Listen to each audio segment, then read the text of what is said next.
Did you know that penalties for employers misusing the temporary foreign worker program in Canada have doubled compared to last year?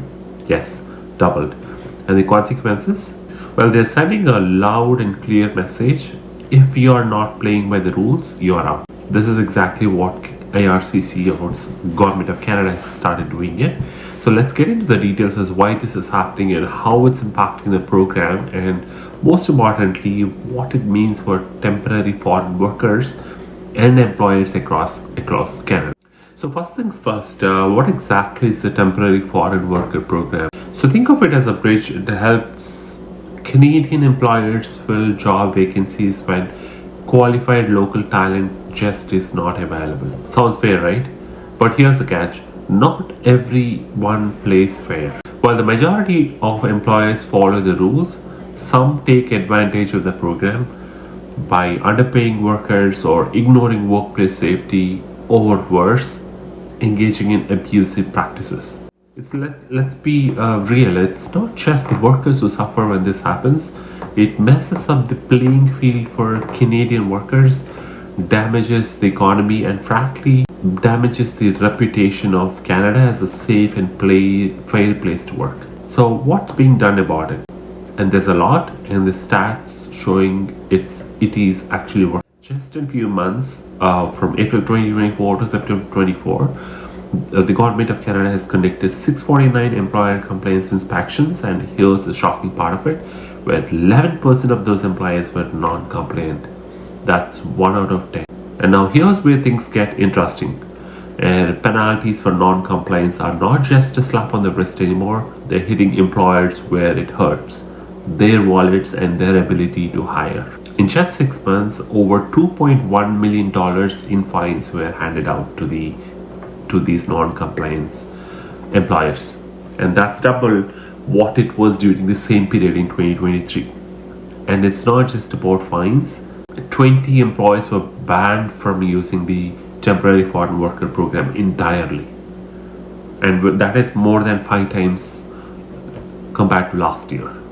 For you to understand, I'll bring you some examples which are related to this topic and how this crackdown is playing out in the real concept. Let's look at the seafood industry. So one of the employees in seafood packaging industry was fined $365,000. Yes, you heard it right, and they're also banned for 2 years to be part of this program.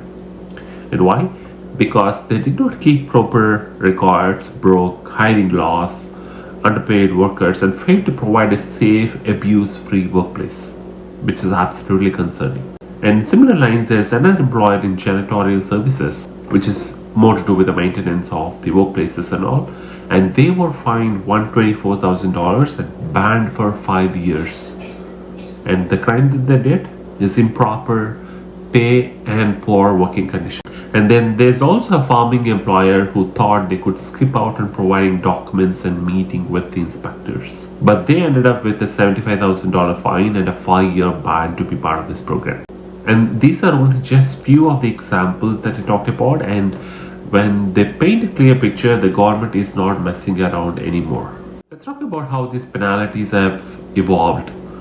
Back in 2023, the maximum fine for non-compliance was about $50,000, but today it's almost $45,000 per violation, and on top of it there are bans as well. So those who have stretched to 5 years or more for serious offenses. And here's where it gets even more tougher.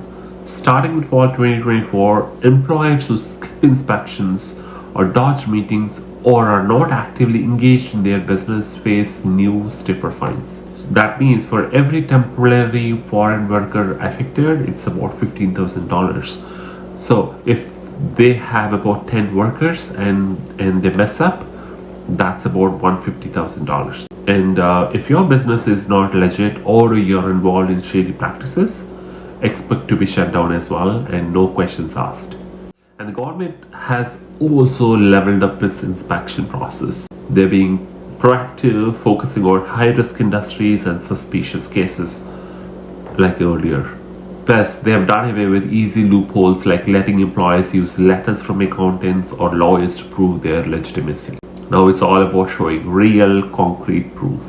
And even if there is a whiff of misconduct, they are suspending LMIS right away. That means no hiring until the situation is cleared, which is definitely a welcome move to cut down on all these fraud cases that we've been hearing, where a lot of people, be it citizens or the PRs or anybody who are following the legitimate process, are complaining about. Now you might be wondering what's the bigger picture here. For workers, this is definitely about protection, where temporary foreign workers come to Canada hoping for a better life. They follow a legitimate process, then they deserve to feel safe, get paid fairly, and work in environments free from abuse. And these new measures are helping ensure that happens. This is a bit late, should have started earlier, but never. Better late than never, right? So for compliant employers, it's definitely a winning move, because bad actors tarnish the reputation of the program and make it harder for honest businesses to hire. Stricter rules mean a more level playing field for everyone. And in these cases, help is always available, and one of the most powerful tools in this whole system is a confidential tip line, where workers or advocates or anyone who spots something fishy can report abuse 24/7. And with support in over 200 languages, it's easier than ever for workers to speak up without fear of retaliation. And we have seen a case of Canadian Tire. Of course, they operate in a franchisee model. Some of the franchisee owners might have misused this program, but Canadian Tire management did take a course of action to probably pause the program until they clear out whatever the apprehensions that have been running out in the market. In and out, the bigger picture at the end of the day is all about accountability. The foreign worker program is definitely a crucial part of Canada's economy, but it only works if everyone follows the rules, right? So that's what these programs are built in. Government might have introduced this with a leap of faith, but there were users who misused to their own self. But anyway, the government is sending a clear message: if you're not playing fair, you're not playing at all. And while there's still work to be done, these steps are a big move in the right direction for workers, for employers, and for Canada's reputation as well on the global stage. But what do you think about these stricter penalties? Do they go far enough, or there's still more to be done than what they are currently doing? Let me know your thoughts in the comments section, and if you are an employer or worker with questions about compliance, put it up in the comments as well. And of course, workplaces have to be fairer and safer for everybody who comes with a hope to this country. And thank you for watching Details.